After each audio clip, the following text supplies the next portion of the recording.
जय श्री श्याम साथियों, स्वागत है आपका हमारे यूट्यूब चैनल शिक्षा दीप में। आज हम साथियों गणित कक्षा 10 से प्रश्नावली 7.1 से साथियों सवाल हल करते हैं। तो साथियों जो लोग चैनल पर नए हो वो चैनल को सब्सक्राइब करें, वीडियो को लाइक करें। साथियों आइए साथियों हम समझते हैं जो कि साथियों हमारे प्रश्नावली 7.1 का निर्देशांक ज्योमेट्री से लिया हुआ अभ्यास 7.1 है। तो साथियों सबसे पहले हम समझते हैं जो कि हमें यहाँ पर दिया हुआ है। यहाँ पे हमें दिया हुआ है एक साथियों जो चतुर्थांश के जो सारणी है तो इस प्रकार से हमें दिया हुआ है। जैसा कि साथियों हमने अपने दो यक्ष हैं, एक हमारा y यक्ष है, एक हमारा एक यक्ष है। यहाँ से दोनों यक्षों को हम ले लेते हैं साथियों। यहाँ से हमें क्या करना होता है, हम समझते हैं पहले इनके निर्देशांकों को समझते हैं और निर्देशांकों को देखने के बाद हम पता करेंगे किस चतुर्थांश में स्थित है। तो साथियों यहाँ पे हमें दिया हुआ है जिस प्रकार से कि जैसा कि साथियों यहाँ पे हमें पास लिखा हुआ है प्रथम चतुर्थांश। तो साथियों जब दो प्लस प्लस की संख्या होती है तो प्रथम चतुर्थांश में जाती हैं। यानी साथियों एक्स की और वाई की जब दोनों हमारे संख्याएं क्या होगी, प्लस की होगी, तो वो हमारी क्या हो जाती हैं साथियों, प्रथम चतुर्थांश हो जाता है। और साथियों इसमें जो हमारा मान लीजिए कि यहाँ पे हमारा बाई का जो बाई की जो हमारा बाई एक्स प्लस का हो और मान लीजिए कि बाई का बिंदु हमारा प्लस का, एक्स का बिंदु हमारा माइनस का है, तो ये हमारा क्या हो जाता है, द्वितीय चतुर्थांश हो जाता है। इसी प्रकार साथियों यहाँ पे हमारा लिखा है एक्स हमारा माइनस का, वाई भी माइनस का है, दोनों माइनस माइनस के हैं, तो ये हमारा तृतीय चतुर्थांश हो जाता है। इसी प्रकार साथियों यहाँ पे हमारा x प्लस का, y माइनस का, तो हमारा ये चतुर्थांश हो जाता है। इस प्रकार साथियों हमें चतुर्थांशों को समझना है कि हमारे बिंदु किस चतुर्थांश में स्थित हैं। तो आइए साथियों हम इसको सबसे पहले यहाँ पे इनके निर्देशांकों को लेते हुए हम इनको समझते हैं। तो देखेंगे हमें किस प्रकार से दिया हुआ है।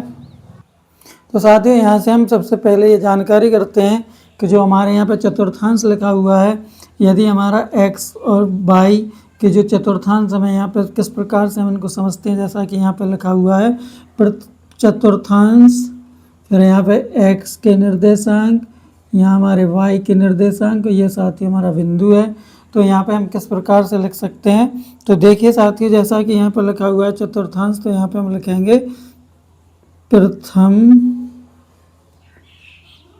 चतुर्थांश। यानी साथियों हमारा यहाँ पे x का बिंदु है, जो x का निर्देशांक है वो भी हमारा क्या है, प्लस का है, और y का निर्देशांक भी हमारा प्लस का है। तो हमारा बिंदु क्या बन जाता है, प्लस प्लस, यानी इस प्रकार से हमारा बिंदु बन जाता है। अब इसी प्रकार दूसरा चतुर्थांश, तो हम यहाँ पर लिखेंगे द्वितीय चतुर्थांश।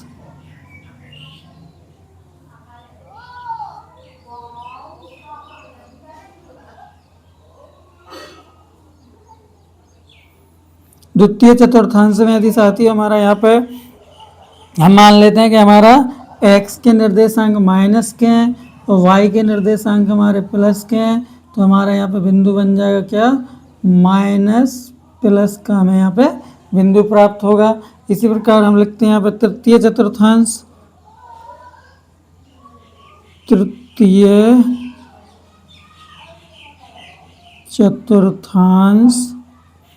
अब साथियों यहाँ पे तृतीय चतुर्थांश में जैसा कि हमें यहाँ पे निर्देशांक दिए हैं, जैसे x के निर्देशांक हमारे क्या हो जाएंगे साथियों, x के निर्देशांक हमारे माइनस के हैं और y के निर्देशांक भी हमारे माइनस के हैं, तो हमारा यहाँ पे बिंदु बन जाता है माइनस माइनस। तो हमें इस प्रकार से बिंदु प्राप्त होगा। इसी प्रकार यहाँ पर लिखेंगे हम चतुर्थ चतुर्थांश।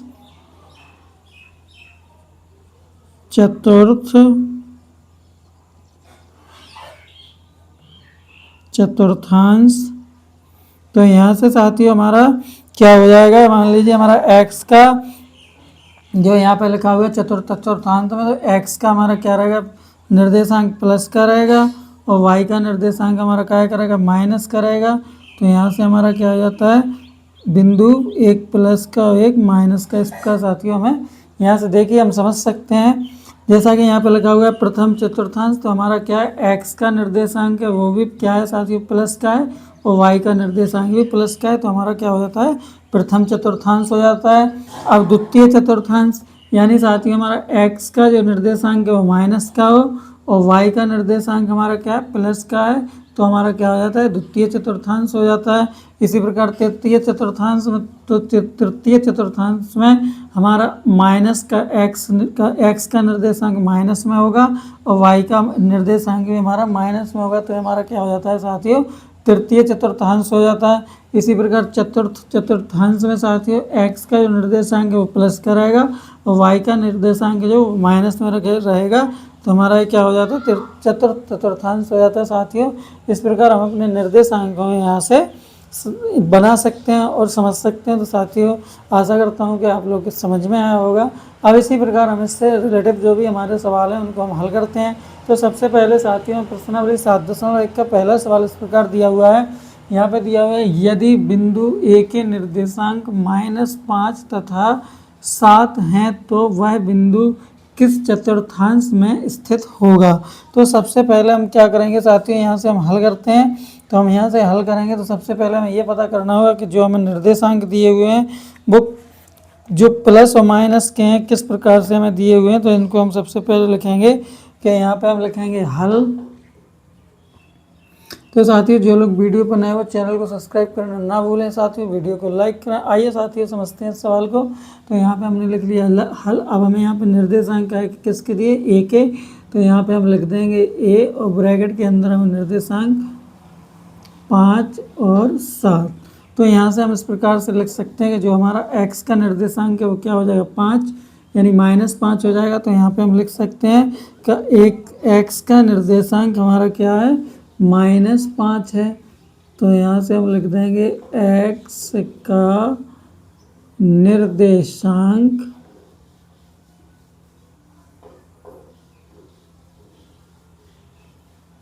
बराबर -5 और y का निर्देशांक बराबर +7। तो यहाँ पे साथियों जो हमारा x का निर्देशांक है वो क्या है साथियों, माइनस का है और y का क्या है साथियों, प्लस का। तो यहाँ से हम देख लेते हैं, जो हमने यहाँ पे ग्राफ बनाया था उसी ग्राफ से हम देख लेते हैं। यहाँ पे हमारा माइनस का x है और यहाँ पे हमारा प्लस का y है। तो हमारा कौन सा चतुर्थांश हो जाता है साथियों, ये हमारा द्वितीय चतुर्थांश हो जाता है। तो यहाँ पे लिख देंगे हम कि -5 7 द्वितीय चतुर्थांश पर स्थित है। इस प्रकार साथियों हमारा क्या हो जाता है, पहले सवाल का आंसर हो जाता है। इसमें हमें यही पता करना था कि जो हमारे निर्देशांक है किस चतुर्थांश में स्थित है। तो साथियों इस प्रकार से हमने पहले सवाल को हल कर लिया। अब हम इसी प्रश्नावली का दूसरा सवाल हल करते हैं। तो हम यहाँ पर दूसरा सवाल देखते हैं। तो यहाँ से हम लेंगे प्रश्न नंबर 2। प्रश्न नंबर 2 में दिया, यदि बिंदु P के निर्देशांक, यदि बिंदु P के निर्देशांक ब्रैकेट में 3 - 9 हो तो वह बिंदु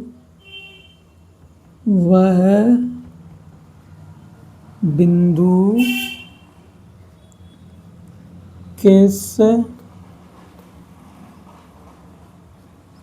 चतुर्थांश में है,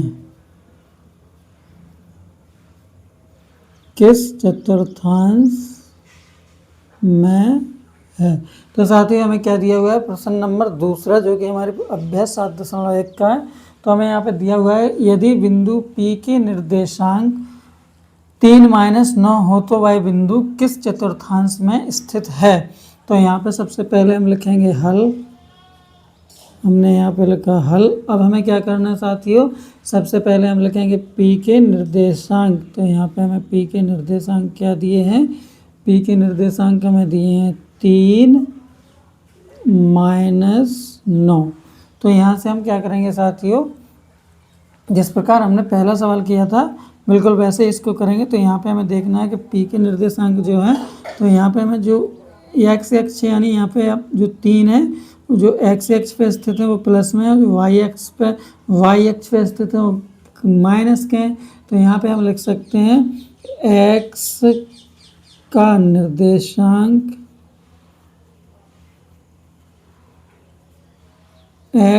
निर्देशांक बराबर हमारा कितना है +3 और y का निर्देशांक -9 है। तो साथियों हमने यहाँ पे लिख दिया। अब हमें देखना है कि जो हमारा x का निर्देशांक है वो क्या है, प्लस का है। तो यहाँ पे हमारा x का निर्देशांक प्लस हो गया और y का निर्देशांक हमारा माइनस का है। तो y का निर्देशांक हमारा यहाँ पे माइनस है। तो कौन से चतुर्थांश में स्थित है, चतुर्थांश में स्थित है। तो यहाँ पे हम लिख सकते हैं P3 - 9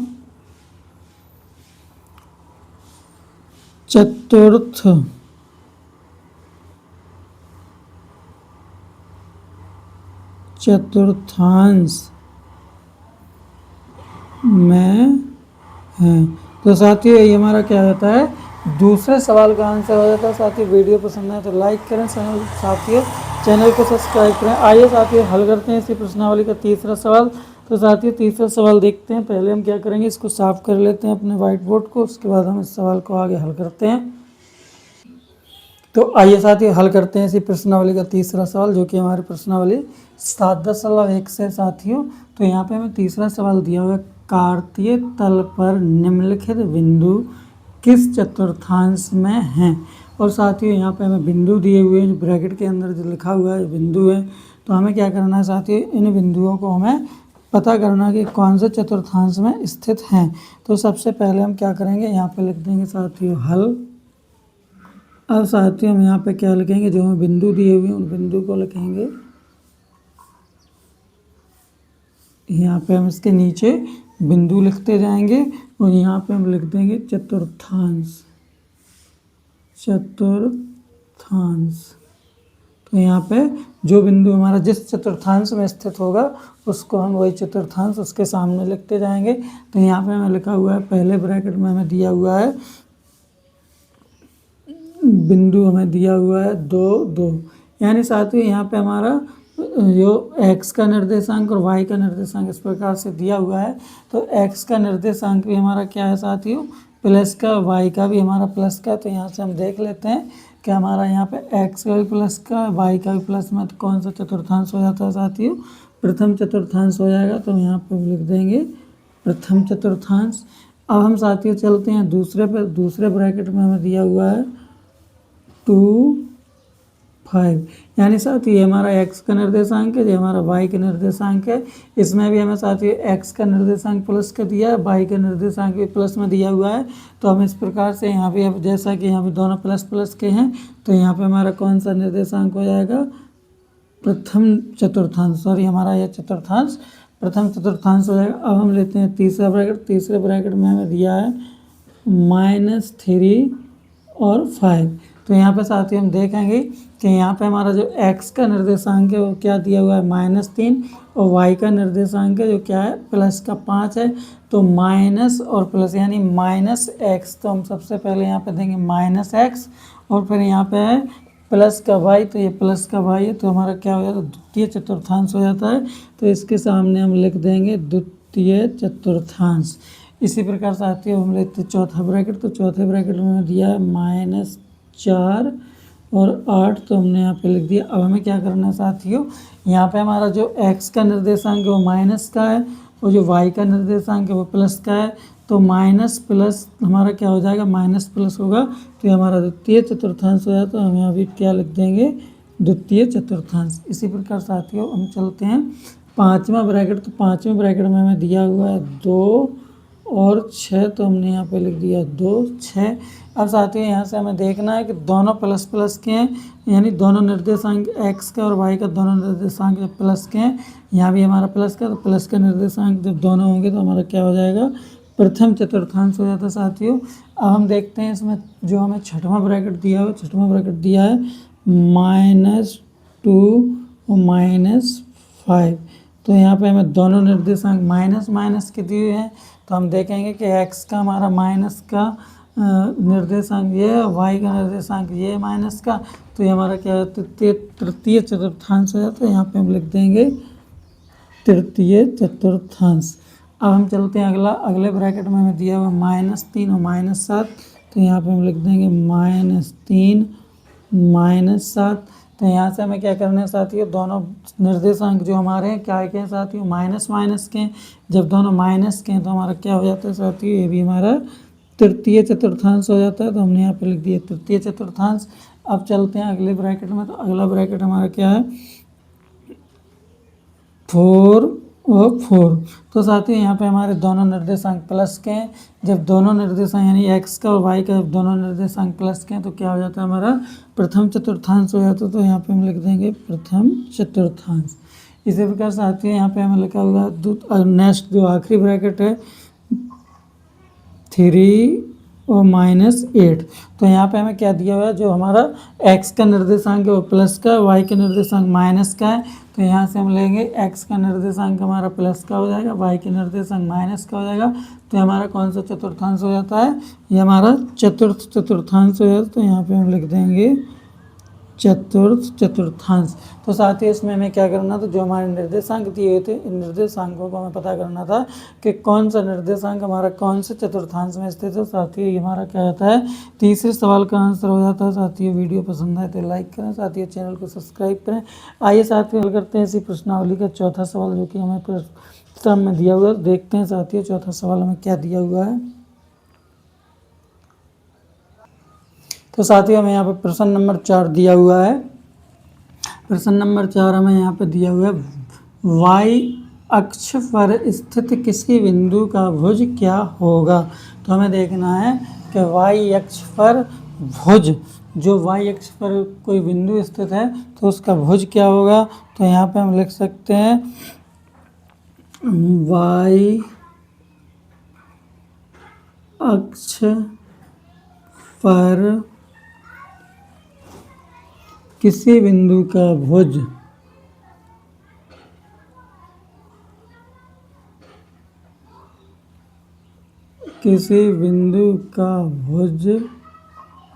बराबर 0। तो यहाँ पे जिस प्रकार साथियों यहाँ पे हम अक्ष से यहाँ पे सबके लिए 0, एक ही 0 लिख देंगे। तो यहाँ से हम लिख सकते हैं कि 0 होगा। इसी प्रकार साथियों में प्रश्न नंबर 5वां दिया हुआ है, तो हम यहाँ पर प्रश्न नंबर 5वां नोट करेंगे। प्रश्न नंबर 5 हमें दिया है, उस बिंदु की कोटि क्या होगी, उस बिंदु की कोटि क्या होगी जो x अक्ष पर स्थित है, जो x अक्ष पर स्थित है। तो साथियों हमारा क्या है, प्रश्न नंबर 5 है। अभ्यास 7.1 से प्रश्न नंबर 5 हमें दिया हुआ है, उस बिंदु की कोटि क्या होगी जो x अक्ष पर स्थित है। तो साथियों इसमें भी हमें लिखना होगा, हल लिख के यहाँ पर लिख देंगे कि उस बिंदु की कोटि यानी जो x अक्ष पर स्थित है। तो यहाँ पर लिख देंगे x अक्ष पर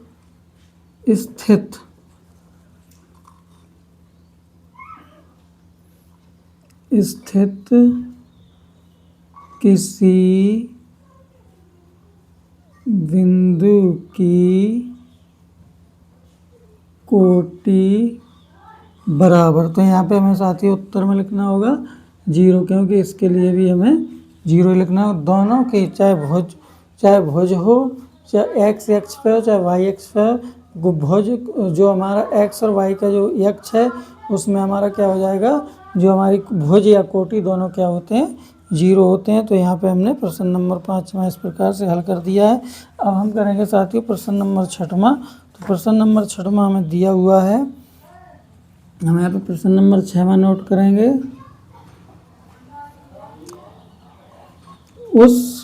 यदि बिंदु y, यदि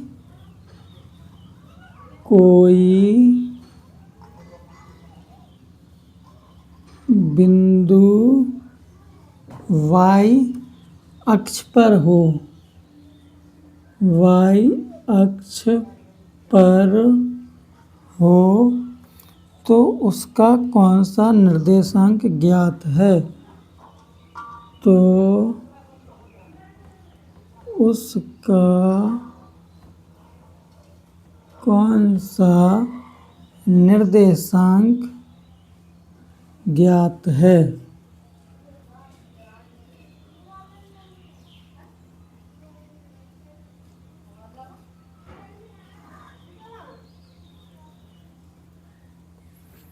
तो इस प्रकार साथियों यहाँ पे हमने लिख लिया है प्रश्न नंबर 6। तो प्रश्न नंबर 6 में देखिए, यदि कोई बिंदु y अक्ष पर हो तो उसका कौन सा निर्देशांक ज्ञात है? तो आइए साथियों हम यहाँ पे लिखेंगे हल। अब यहाँ पे हम लिख सकते हैं y अक्ष पर स्थित, y अक्ष पर स्थित बिंदु के लिए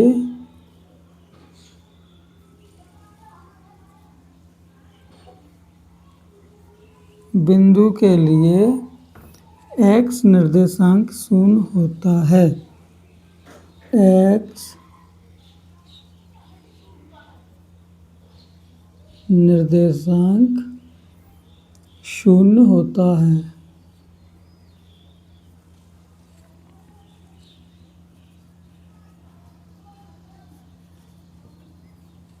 तो साथियों हमारा क्या रहता है, प्रश्न नंबर 6 का हल हो जाता है।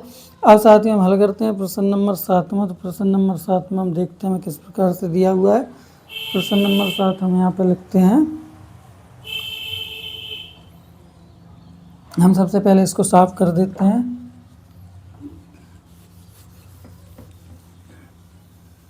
तो आप भी भाइयों, मेरे साथियों, मेरे मित्रों, इनको आप सभी को अच्छे समझते हैं तथा अपनी नोटबुक में इसको नोट करते जाएं, ताकि आपको आगे आपको सहायता हो, सवाल समझने में भी आपको सहायता हो, सवाल हल करने में भी आपको सहायता हो। तो मैं सभी अपने छोटे भाइयों से, अपने सभी साथियों से ये अनुरोध करता हूँ कि जो भी आप सवालों को देख रहे हैं, इन सवालों को अपनी नोटबुक में नोट करते जाएं, ताकि ये सवाल आपको आगे काम आए। तो यहाँ पे हम लिख सकते हैं प्रश्न नंबर 7। तो यहाँ पे हमें प्रश्न नंबर 7 दिया हुआ है, क्या कोई बिंदु ऐसा हो सकता है, क्या कोई बिंदु ऐसा हो सकता है जो x अक्ष और y अक्ष, जो x अक्ष और y अक्ष दोनों पर हो, दोनों पर हो, उसे क्या कहते हैं? उसे क्या कहते हैं? उसके निर्देशांक क्या हैं? उसके निर्देशांक क्या हैं? तो ये साथियों में क्या दिया, प्रश्न नंबर 7 में दिया हुआ, जो कि हमारी अभ्यास 7.1 से है। तो साथियों यहाँ पे हमें लिखा हुआ है, क्या कोई बिंदु ऐसा हो सकता है जो x अक्ष और y अक्ष दोनों पर हो, उसे क्या कहते हैं? उसके निर्देशांक क्या हैं? तो आइए साथियों इसको हम हल करते हैं। तो सबसे पहले हम लिखेंगे यहाँ पे हल। तो सबसे पहले इन्होंने पूछा है, क्या कोई बिंदु ऐसा है जो x अक्ष और y अक्ष पर स्थित हो? तो यहाँ पे हम लिख सकते हैं हाँ, क्योंकि हाँ ऐसा हो सकता है। उसके बाद मूल बिंदु जिनके निर्देशांक, यहाँ पे हम लिख देंगे मूल बिंदु जिनके निर्देशांक या जिसके निर्देशांक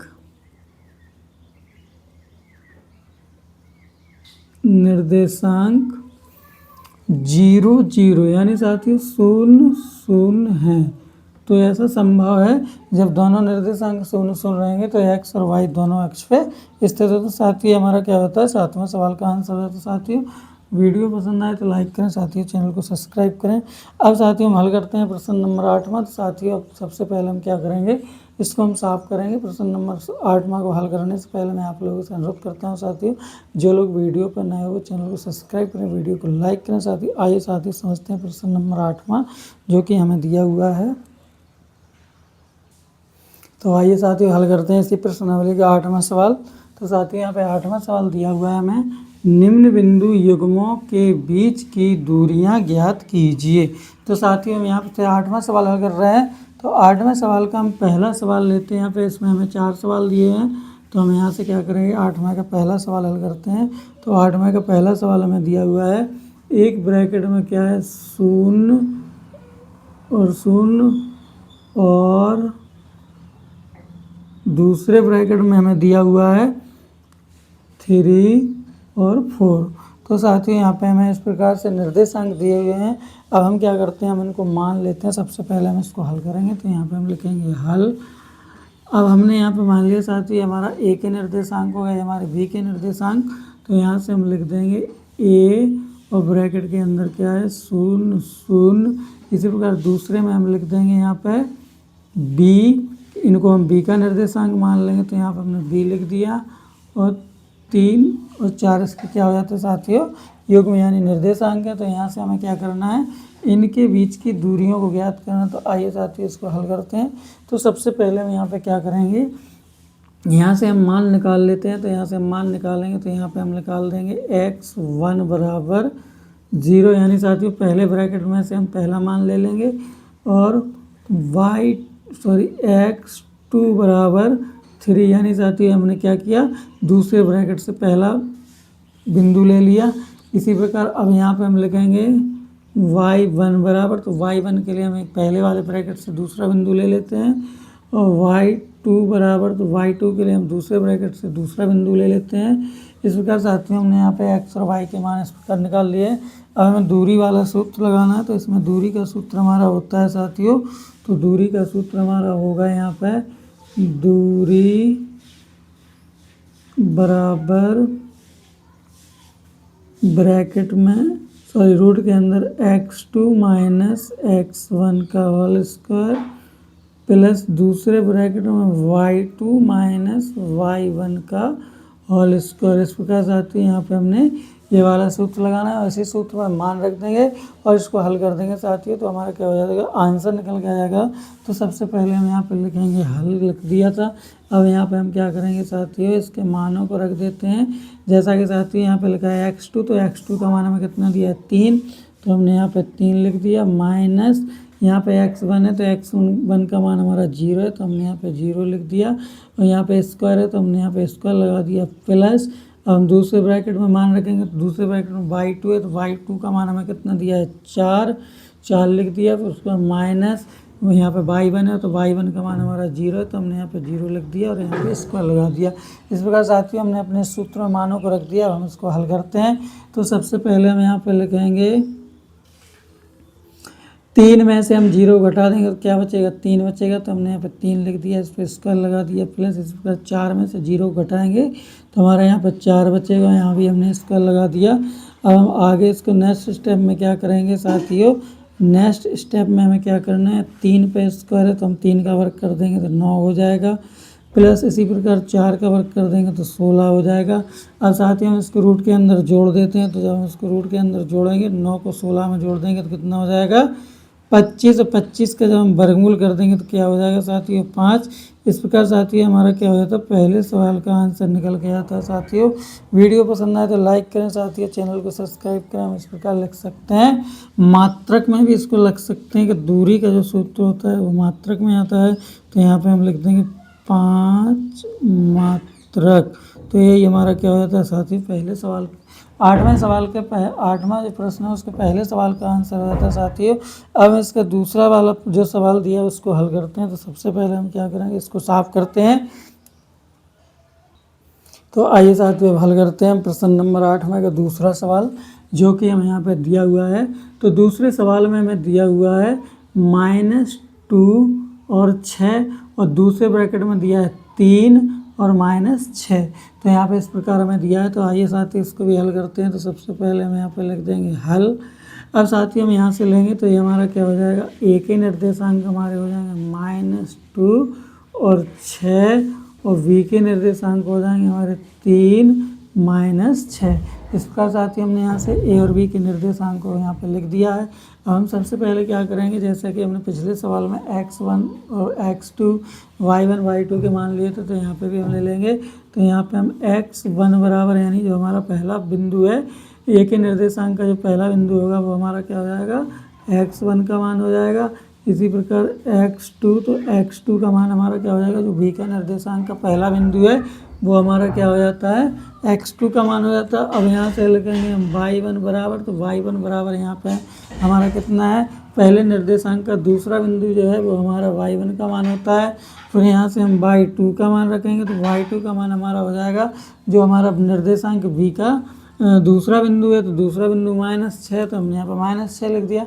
इस प्रकार साथियों हमने यहाँ पे क्या कर लिया, अपने जो हमारे मान थे उन मानों को हमने लिख लिया। अब हम इसको हल करते हैं। तो सबसे पहले हमें क्या करना होगा साथियों, यहाँ से हम सूत्र लेंगे दूरी वाला। तो हमारा दूरी का सूत्र क्या होता है, दूरी बराबर x2 - x1 whole square plus y2 - y1 का होल स्क्वायर। तो इस प्रकार साथियों हमने सूत्र को लिख लिया। अब हमें क्या करना है, सूत्र में मानों को रख देते हैं। तो यहाँ से हम मान रखेंगे x2 का, तो x2 का मान हमें 3 दिया, हमने 3 लिख दिया।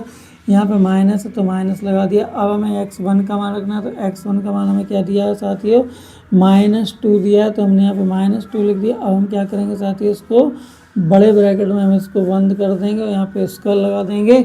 अब हमें क्या करना है साथियों, प्लस का चिन्ह लगा के अब हम दूसरे ब्रैकेट में मान निकाल रखेंगे। तो हम क्या करेंगे, यहाँ पे y2 है, तो y2 का मान हमें कितना दिया है, -6, तो हमने यहाँ पे -6 लिख दिया।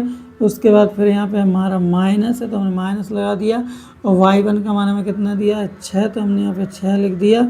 और हमने यहाँ पे क्या कर दिया, 2 की घातें यानी स्क्वायर लगा दिया। इस प्रकार साथियों हमने यहाँ पे लिख दिया। अब हमें क्या करना है साथियों, सबसे पहले हम इसको हल करते हैं।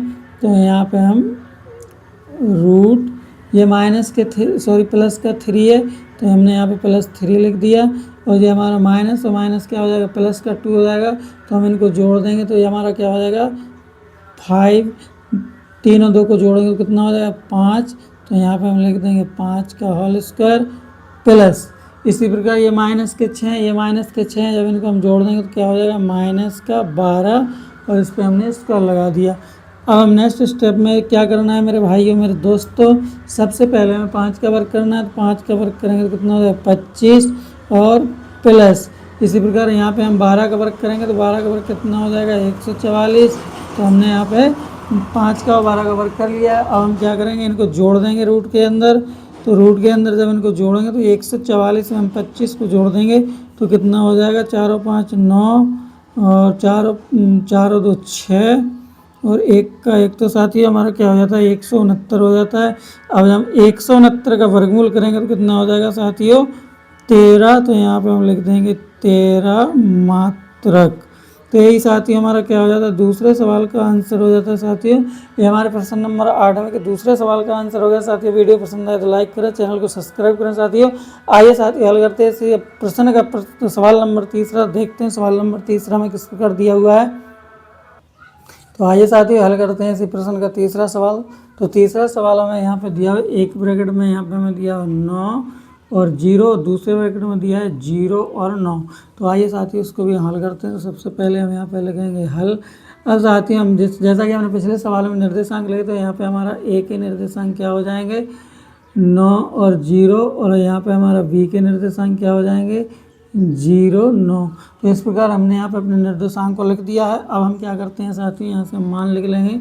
तो हमारा x1 बराबर क्या हो जाएगा 9 हो जाएगा, x2 बराबर हमारा क्या हो जाएगा 0 हो जाएगा, इसी प्रकार y1 बराबर हमारा क्या हो जाएगा 0 हो जाएगा, और y2 बराबर हमारा क्या हो जाएगा 9 हो जाएगा। तो यहाँ से हमने क्या कर लिया साथियों, अपने मानों को यहाँ से निकाल लिया। अब हमें दूरी वाला सूत्र लगाना है। तो हमारा दूरी वाला सूत्र होता है दूरी बराबर रूट के अंदर x2 माइनस x1 का होल स्क्वायर प्लस दूसरे ब्रैकेट में y2 माइनस y1 का होल स्क्वायर।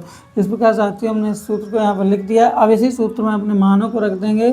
तो यहाँ पे हम इस सूत्र में मानों को रखेंगे। तो यहाँ पे जैसे कि ब्रैकेट में लिखा हुआ है x2, तो x2 का मान हमें यहाँ पे 0 दिया है, माइनस x1, तो x1 का मान हमें 9 दिया है, हमने यहाँ पे लिख दिया। और यहाँ पे स्क्वायर है तो स्क्वायर लगा देते हैं, प्लस इसी प्रकार y2 का मान हमें कितना दिया है 9 दिया है, तो हमने 9 लिख दिया, माइनस y1 का मान हमें 0 दिया है, तो हमने यहाँ पे 0 लिख दिया, और इस पर हम स्क्वायर लगा देते हैं। इस प्रकार साथियों हमने यहाँ पे अपने मानों को रख दिया। अब हम इसको नेक्स्ट स्टेप में इसको हल करेंगे। तो सबसे पहले हमें क्या करना है कि 9 में से 0 घटाएंगे तो क्या बचेगा माइनस का 9, और इस पर हम स्क्वायर लगा देते हैं, प्लस इसी प्रकार 9 में से हम 0 घटाएंगे तो क्या बचेगा प्लस का 9, और इसका भी हम क्या कर देंगे, इस पर भी स्क्वायर लगा देते हैं। अब हम इसको हल करेंगे। तो सबसे पहले हमें क्या करना है साथियों, -9 का वर्ग करेंगे तो क्या हो जाएगा 81, यानी 9 का वर्ग करेंगे तो 81, प्लस इस प्रकार 9 का वर्ग यहाँ पर करेंगे तो कितना हो जाएगा 81 हो जाएगा। अब हमें क्या करना है साथियों, इनको हम क्या करेंगे जोड़ देंगे। तो रूट के अंदर कितना हो जाएगा साथियों 81 को जोड़ेंगे तो हमारा हो जाएगा 162। अब साथियों हमें क्या करना है, यहाँ पे 162 का वर्गमूल करना है, क्योंकि इस पर रूट लगा हुआ है। तो हम 162 का यहाँ पे वर्गमूल करते हैं। तो यहाँ पे हम लिख देंगे 162, 2 का भाग देंगे तो कितनी बार जाएगा 81 बार जाएगा, और फिर हम यहाँ पे 3 का भाग देंगे तो कितनी बार जाएगा साथियों, 3 का भाग देने पर 27 बार जाएगा, फिर 3 का भाग देंगे तो 9 बार जाएगा, फिर 3 का भाग देंगे 3 बार जाएगा, फिर 3 का भाग देंगे 1 बार। तो 3 की हमारी कितनी जोड़ियाँ बन जाएंगी, यहाँ पे 2 जोड़ी हमारी 3 की। तो यहाँ से हम इस प्रकार से यहाँ से हम एक जोड़ी में से 3 ले लेंगे, एक जोड़ी में से 3 ले लेंगे, 3 और 3 का हम जब गुणा कर देंगे तो कितना हो जाएगा 3 त्रिका 9, तो 9 को हम रूट के बाहर लिख देंगे। अब साथियों इसमें हमारी एक संख्या 2 है, जो कि 2 की यहाँ पे जोड़ी नहीं बन रही। तो जिसकी जोड़ी नहीं बनती उसको हम क्या कर देते हैं रूट के अंदर लिखा रहने देते। तो यहाँ पे हमारा क्या हो जाएगा 9 रूट 2। तो यही हमारा क्या हो जाता है तीसरे सवाल का आंसर हो जाता है। तो यहाँ पे हम लिख देंगे 9 रूट 2 मात्रक। तो यही साथियों हमारा क्या होगा तीसरे सवाल का आंसर हो जाता है। साथियों वीडियो पसंद आए तो लाइक करें, चैनल को सब्सक्राइब करें। आइए साथियों इसी प्रश्न नंबर 8 में का प्रश्न नंबर 8 का हम सवाल नंबर 4 हल करते हैं। देखते हैं सवाल नंबर 4 में क्या दिया हुआ है। तो आइए साथियों हल करते हैं इसको भी। तो आइए साथियों हल करते हैं प्रश्न नंबर 8 में का सवाल नंबर 4। तो सवाल नंबर 4 यानी 4वां सवाल हमें इस प्रकार दिया हुआ है। एक ब्रैकेट में हमें यहाँ दिया हुआ है ए बी, और दूसरे ब्रैकेट में दिया है माइनस वी और ए। तो आइए साथियों इसको हल करते हैं। तो सबसे पहले हम लिखेंगे यहाँ पे हल। अब हम साथियों इसके निर्देशांक लिख लेंगे। तो हमारा ए के निर्देशांक क्या हो जाएंगे ए वी, और वी के निर्देशांक हमारे क्या हो जाते हैं माइनस वी और ए। तो इस प्रकार हमने यहाँ पे इनको निर्देशांकों में लिख दिया है। अब यहाँ से हम मान ले लेंगे। तो यहाँ पे हम लिखेंगे x1 बराबर ए और x2 बराबर माइनस वी। इसी प्रकार यहाँ पे लिख देंगे y1 बराबर v और y2 बराबर a।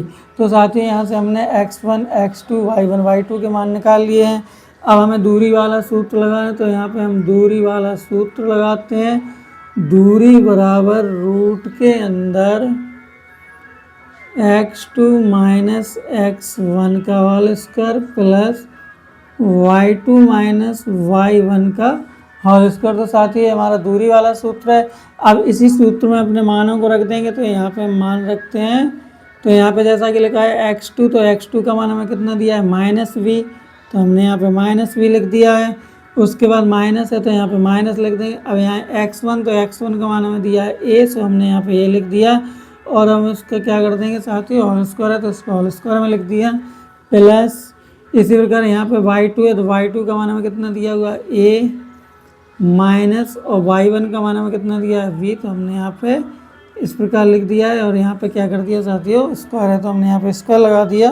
अब हमें क्या करना है साथियों, इनका वर्क करना है। तो सबसे पहले हम क्या करेंगे, जैसा कि साथियों हमें ज्ञात होगा कि सर्वसम्मिका हमारी होती है a माइनस वी का होल स्क्वायर या a प्लस वी का होल स्क्वायर। तो इस सर्वसम्मिका का हम यहाँ पे उपयोग कर सकते हैं। तो यहाँ पे हम इसका उपयोग करते हैं। तो सबसे पहले हम यहाँ के लिए करेंगे क्योंकि ये माइनस माइनस का है तो प्लस का हो जाएगा। तो यहाँ पे हम एक सर्वसम्मिका लगाएंगे a square plus B square plus 2ab। तो यहाँ पे हमने इस सर्वसम्मिका का प्रयोग किया। दूसरे में भी हमें क्या करना है, यहाँ पे हमारा लिखा हुआ है a माइनस वी का होल स्क्वायर। तो यहाँ पे हम दूसरी सर्वसम्मिका में लिखेंगे a square plus V square minus 2ab। तो यहाँ पे हमने इस प्रकार से अपनी सर्वसम्मिका का यूज़ किया है। अब हमें यहाँ से क्या करना है साथियों, जैसा कि यहाँ पे हमारा ये प्लस का 2ab है, ये माइनस का 2ab, तो इसको इससे हम काट देंगे। अब हम यहाँ पे लिखेंगे जैसा कि यहाँ a स्क्वायर है, यहाँ भी a स्क्वायर, दोनों को जोड़ देंगे तो क्या हो जाएगा 2a स्क्वायर प्लस यहाँ पे हम क्या करेंगे, यहाँ भी बी स्क्वायर, यहाँ भी बी स्क्वायर, दोनों प्लस के हैं तो यहाँ पे हम लिख देंगे 2b स्क्वायर। अब हम क्या करेंगे साथियों, यहाँ से जैसा कि यहाँ पे 2 है, यहाँ भी 2 है, तो यहाँ से हम क्या करेंगे 2 कॉमन ले लेते हैं। जब हम 2 कॉमन लेंगे तो क्या बचेगा a square plus V square. अब साथियों हमें क्या करना है, इनका हम वर्गमूल नहीं कर सकते क्योंकि 2 का वर्गमूल होता नहीं है। तो यहाँ पे हम इसको लिख सकते हैं मात्रक। तो यही हमारा क्या हो जाता है साथियों, चौथे सवाल का आंसर हो जाता है साथियों। यहाँ पे हम लिख देंगे मात्रक। तो यहाँ पे हमारा क्या है साथियों, ये चौथे सवाल का आंसर हो जाता है साथियों। वीडियो पसंद आए तो लाइक करें साथियों, चैनल को सब्सक्राइब करेंगे साथियों। मिलते रहेंगे नेक्स्ट वीडियो में, मिलेंगे। जय श्री श्याम साथियों, धन्यवाद।